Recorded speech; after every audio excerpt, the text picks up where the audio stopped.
আসসালামু আলাইকুম দর্শক, রাজনৈতিক একটা টালমাটাল পরিস্থিতির মধ্যে প্রধান বিচারপতির সাথে ডক্টর মোহাম্মদ ইউনূসের একটি বৈঠক হয়েছে। এটি আসলে রাজনৈতিক যে খবরাখবর তার ভেতরে কিন্তু এটি চাপা পড়েছে। অনেকে বলছেন যে এই বৈঠকটি ছিল অত্যন্ত গুরুত্বপূর্ণ। ডক্টর মোহাম্মদ ইউনূস কিছু বিষয় বোঝার চেষ্টা করেছেন এবং তার করণীয় নির্ধারণ তিনি করেছেন। এবং খেয়াল করবেন যে এই ধরনের বৈঠক খুবই নজিরবিহীন। গত ৩০ বছরে বা আমি কখনো দেখি নাই যে রাষ্ট্রের প্রধান নির্বাহী এইভাবে প্রধান বিচারপতিকে তার বাসভবনে ডাকতে পারেন।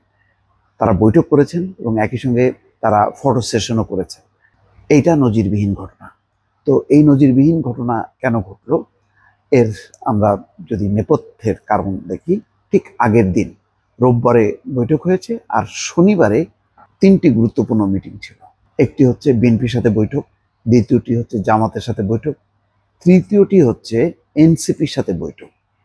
তার আগের ঘটনার প্রবাহ ছিল আরো গুরুত্বপূর্ণ। সেনাপ্রধান বেশ কিছু বিষয়ে কথা বলেছেন, সেখানে নির্বাচন, বন্দর এবং করিডোর। তারপর পরই বিএনপির পক্ষ থেকে জরুরি সংবাদ সম্মেলনে বলা হয়েছে, যদি ডিসেম্বরের মধ্যে নির্বাচন দেয়া না হয় তাহলে তারা অসহযোগ করবেন এবং একই সঙ্গে বন্দর এবং করিডোরের মতন সিদ্ধান্ত ইউনূস সরকার নিতে পারে না, এই মর্মে কথা বলেছেন।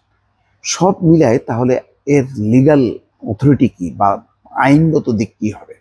ডক্টর মোহাম্মদ ইউনূসের টনক নড়েছে, যেহেতু সেই সরকার অর্থাৎ ডক্টর মোহাম্মদ ইউনূসের সরকার গুরুত্বপূর্ণ বিষয়ে সিদ্ধান্ত নিতে পারেন না।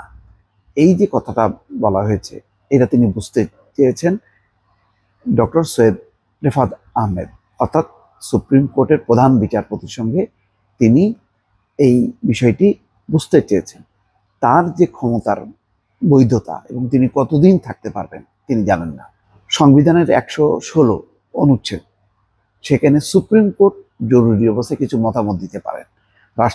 রাষ্ট্র যদি কোনো বিপদে পড়ে, কোনো সংকটে পড়ে, তাহলে ১১৬ অনুচ্ছেদ অনুযায়ী একটা রেফারেন্স চাওয়া যেতে পারে এবং তখন সুপ্রিম কোর্ট আপিল বিভাগের মতামত অনুযায়ী একটা মতামত দিতে পারেন যে জরুরি অবস্থায় কিছু কিছু ক্ষেত্রে কাজ করা যাবে।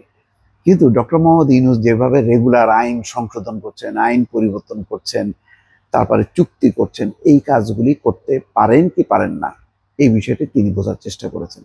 এখন ১১৬ যে অনুচ্ছেদ অনুযায়ী জরুরি কিছু কাজ করতে পারেন, কিন্তু রেগুলার গভর্নমেন্টের মতো ফাংশন করতে পারেন না, এটা পরিষ্কার।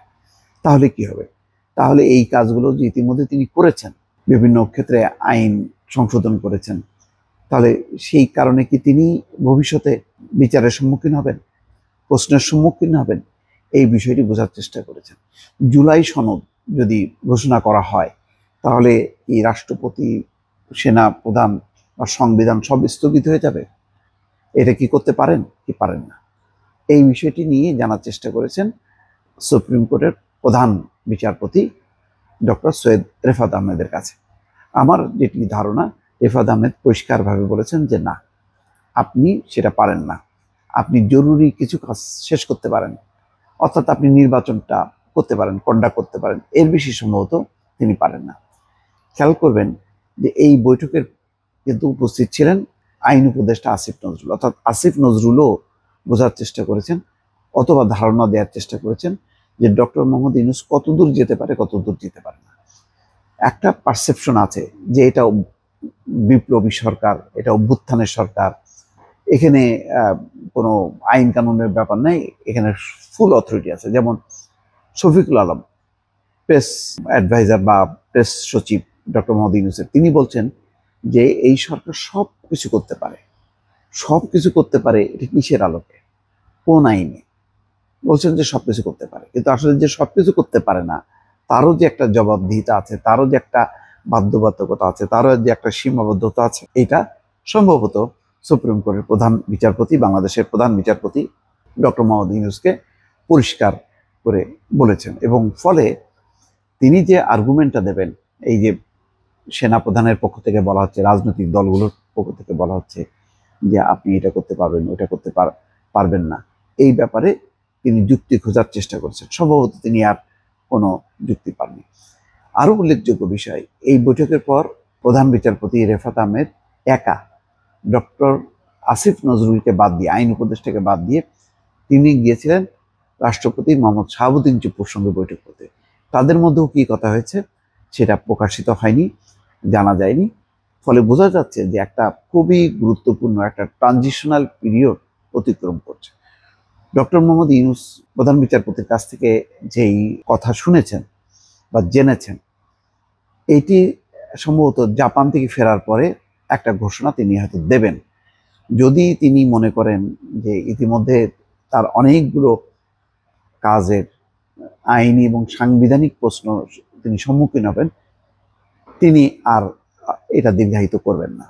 তিনি সম্ভবত এখানে একটা জবনিকাপাত ঘটাবেন, তিনি একটা রাজনৈতিক ঐক্যের মধ্য দিয়ে একটা সমাধানের চেষ্টা করবেন। যদি চেষ্টা না করেন তাহলে কি হবে, আর একটি সংকটের দিকে যাবেন। সম্ভবত প্রধান বিচারপতি সেই কথাই বলেছেন যে এর বেশি কিছু তিনি যদি করার চেষ্টা করেন তাহলে একটা অরাজকতা তৈরি হবে, সাংবিধানিক জটিলতা এবং আইনি জটিলতা তৈরি হবে, যেটি নিয়ে পরে একটা বড় ধরনের সংকট তৈরি হতে পারে।